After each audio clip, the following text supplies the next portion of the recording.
En tant que dirigeant ou éducateur sportif, vous avez sûrement déjà vécu un jour une situation très frustrante lorsque vous avez préparé à fond une super animation ou proposé un dispositif exceptionnel ou une séquence d'apprentissage fantastique et que finalement, assez rapidement, ça n'a pas vraiment l'enthousiasme escompté. Vous vous rendez compte que les gens ne répondent pas, ne respectent pas les consignes, bavardent au bord du terrain, vous sollicitent sans arrêt pour des explications ou font carrément autre chose. Ça arrive.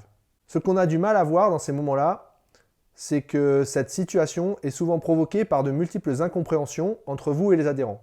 Ces difficultés, ces incompréhensions, vous pouvez les anticiper.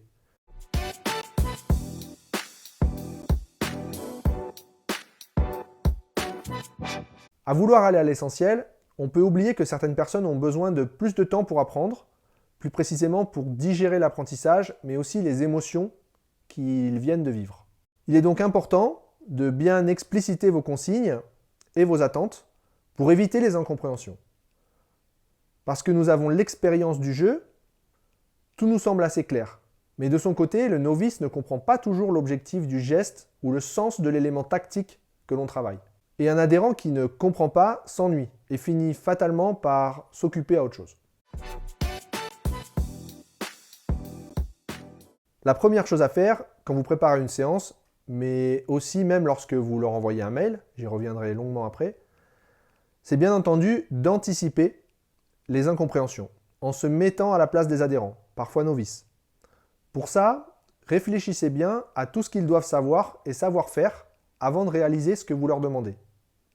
Être clair sur l'objectif de la séance, c'est ce qui vous permettra d'être explicite avec eux. Par exemple, si vous travaillez l'amorti croisé, vous allez au préalable vous assurer que tout le monde connaît les différentes prises de raquettes et qu'ils savent les identifier quand vous leur en parlez. Autre exemple, je vous l'avais promis d'y revenir, si vous envoyez un email en début d'année à tous les parents en écrivant « Le premier TDJ de la saison sera organisé par l'USCB. Pensez à vous inscrire sur Badnet avant la fin de la semaine prochaine. Comme nous sommes EFB 3 étoiles, il est important qu'un maximum de jeunes y participent dans l'optique du DAR et des CRJO qui arrivent bientôt. » Bon, vous avez tout compris, moi aussi, mais les parents, ils ne vous répondront pas. Donc là, il ne s'agit pas de reformuler, mais surtout d'éviter le jargon et les abréviations. Expliquez plutôt ce que c'est en des termes simples.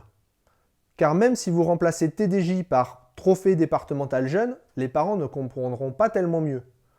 Pensez aussi que tout le monde ne débute pas les compétitions dès la première année, mais ça peut venir au fur et à mesure.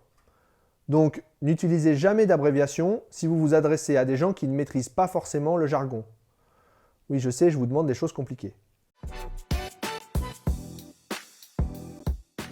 Dans un deuxième temps, en tout début de séance, n'hésitez pas à exposer ce qui a été vu antérieurement pour faire du lien et à montrer l'utilité de ce que vous souhaitez travailler. Ça n'est pas du temps perdu, au contraire, ça permet de placer tout le monde au même niveau d'information et éventuellement de faire émerger les premières questions pour ceux qui auraient raté certains cours d'avant. Maintenant, chacun a une vision claire de ce qui est demandé, s'engage dans l'exercice avec un objectif de réussite qui a du sens. Par exemple, toujours sur l'amorti croisé, vous rappelez le bon geste du déplacement vers l'avant, la bonne prise de raquette, vous rappelez possiblement l'intérêt tactique de la fixation, vous faites une petite démo, vous expliquez l'intérêt de ce type de coup, quand le faire, vous leur exposez l'exercice du jour, mettez le volant dans une zone bien définie depuis une zone bien définie. Dans un troisième temps, vous lancez l'animation ou la séance.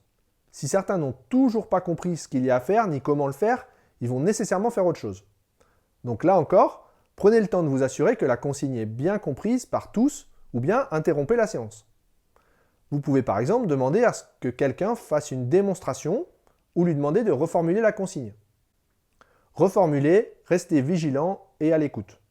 Assurez-vous aussi d'avoir expliqué les modalités de l'activité. Est-ce un travail de groupe? Quel temps est imparti pour l'exercice? Plus vous intégrez de manière structurée et ritualisée cet effort d'explication, plus vous verrez vos adhérents s'investir dans l'activité et dans l'association, vu qu'ils en comprendront mieux le fonctionnement.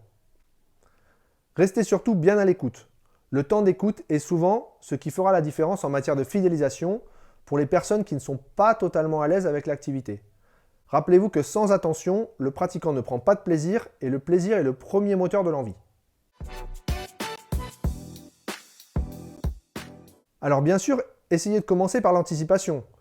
Durant la préparation de vos séances, tout le reste en découlera.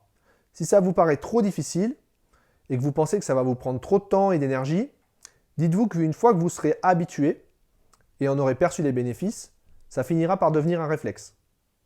Alors, ça vous parle? Vous vous lancez quand?